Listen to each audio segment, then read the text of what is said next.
For the rest of the game, I think I'm going to be sticking with S weapon. There really isn't a need for homing ever after the first stage. Oh, this is looking bad. There's something else. Actually, let me see if I can. Hold on 1 second.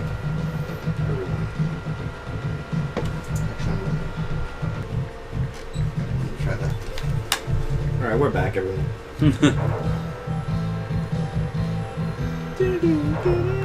I didn't really care for this song actually. I love this song. I believe this is Premonition. No, wait. Next song is Premonition. This one is shit, what was it called? I don't remember. I don't remember either. I actually don't know very much about the company that made this game, which is Jalico. Jalico. I don't know if they made anything else after. Or I know they made Tetris Plus for PlayStation. Really? Yeah. That game was actually pretty interesting. What was it? Like the main puzzle mode, the story mode. Mm-hmm. It was like you're playing as an archaeologist, and he's like the size of a square block, right? Okay. So whenever you place a block on him, he tends to climb it. That's crazy. And like there's like a big spike thing on the top of the stage that's always coming down with time and shit. But if you make 3 in a row, 4 in a row, then like it recovers a little bit and jumps back up. So the goal of the game was to make him climb and then walk off so he could hit the bottom of the stage. And then when he hit the bottom of the stage, he exited. That is interesting, actually. I've never heard of something like that, actually. I sucked at that game. That game was hard as shit. Harder than Robotnik's Mean Green Machine? Yo, harder than Mean Bean Machine. But when it was like... when you thought the game was over, it wasn't over. Because the thing is, he went to Egypt and he went to China, so some other shit. There's 4 worlds, right? Right. And then you beat all 4 worlds, and then he discovers Atlantis. So then you have to go through Atlantis, and that shit's hard as shit.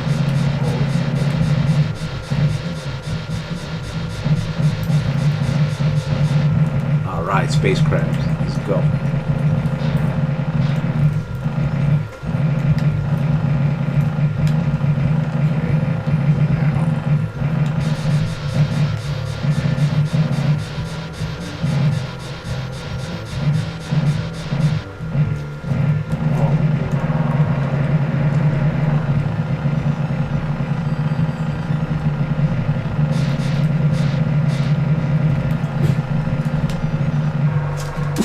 That's not the boss. That's a big boss. Yeah, I know. The music changes, so...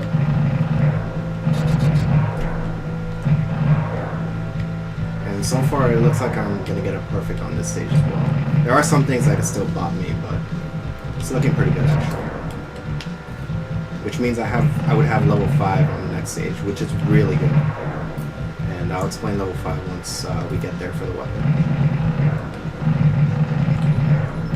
So the levels for the weapons don't really change, per se, other than like the cosmetic and their bigger shots. The only real big things is your interceptors that change. Yeah. Which is how you can control them. And I actually haven't shown that off yet. Like in the beginning of the first stage, you saw that I switched out of the combined one. Yeah. The main reason is that I think this combined together is just stronger. But what you can do is also switch into one that they would follow you. And level 5 gives you an extra one, which I'll explain once I get there. And yes, this is the game just lagging. Oh, wow.